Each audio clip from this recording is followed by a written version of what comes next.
यरोमन अन्यंगाश्मिका। Hello everyone. दोस्तों, अगर आप हमारी वीडियोस रेगुलर देखते हैं तो आपको याद होगा कि प्रीवियस वीडियो में मैंने आपको फीमेल के पॉप आइडल्स के पीरियड पेन के बारे में काफी बातें रिवील करते हुए बताया था कि वो इस पेनफुल टाइम से कैसे डील करती हैं। जिसके बाद आप में से हमारे काफी दोस्तों ने इससे रिलेटेड और भी क्लिप शेयर की और इस टॉपिक का सेकंड पार्ट बनाने की डिमांड की। तो दोस्तों, आज मैं आपको कुछ ऐसी क्लिप्स दिखाने जा रही हूँ जिन्हें देखकर आप शॉक्ड हो सकते हैं।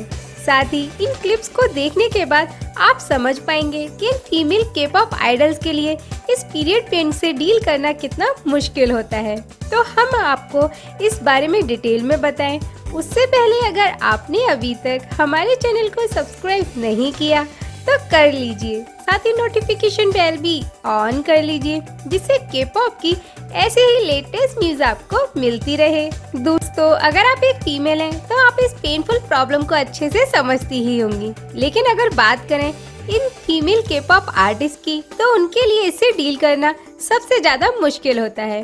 और ये बात खुद इन के पॉप स्टार्स ने रिवील करते हुए बताया कि जब उनका पीरियड टाइम आता है तो वो उस टाइम विश करती हैं कि वो अपनी जान दे दें, क्योंकि उस टाइम वो इस पेनफुल सिचुएशन से डील करने की कंडीशन में नहीं होती, जिसका सबसे बड़ा रीजन उनका हेक्टिक शेड्यूल होता है, जिसकी वजह से उन्हें रेस्ट करने का टाइम नहीं मिलता।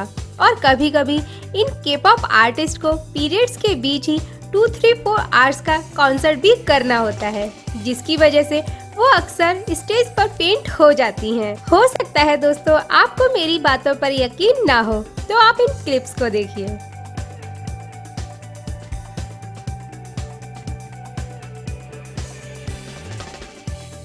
दोस्तों, ऐसे ही एक इंटरव्यू में क्रिस्टियन ग्रुप मेंबर्स ने हीचुल को अपनी इसी प्रॉब्लम के बारे में बताया कि उनके ग्रुप में 10 मेंबर्स हैं, इसलिए हमेशा किसी न किसी मेंबर के साथ ये प्रॉब्लम रहती ही है।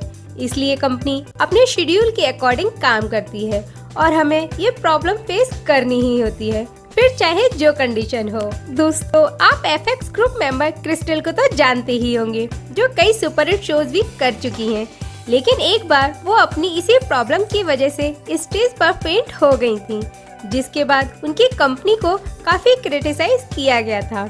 वहीं इसी तरह एक और के पॉप मेंबर भी पीरियड पेन की वजह से स्टेज पर कोलैप्स हो चुकी हैं। दोस्तों, ऐसा नहीं है कि ऐसा सिर्फ स्टेज परफॉर्मेंस के टाइम ही हुआ हो, ये के पॉप आइडल्स कई बार फैन मीटिंग के टाइम भी फेंट हो चुकी हैं। इन सभी वीडियोस को देखने के बाद हम सभी इस बात को अच्छे से समझ सकते हैं कि के पॉप आइडल बनना कितना मुश्किल होता है, क्योंकि इस पेन को फील करते हुए भी इन के पॉप आइडल्स को स्माइल और बेस्ट अपीयरेंस के साथ पब्लिक को फेस करना ही होता है। क्योंकि अगर पब्लिकली इन आर्टिस्ट ने मीडिया को स्माइल नहीं दी या उनको रिप्लाई नहीं दिया तो सभी उन्हें क्रिटिसाइज करना स्टार्ट कर देते हैं, बिना ये सोचे कि हो सकता है उनकी हेल्थ कंडीशन या मेंटल कंडीशन ठीक ना हो। दोस्तों, आपका क्या कहना है इस बारे में, हमें कमेंट सेक्शन में बताएं। हम मिलेंगे आपसे नेक्स्ट वीडियो में। Till then take care and सारंग्यो।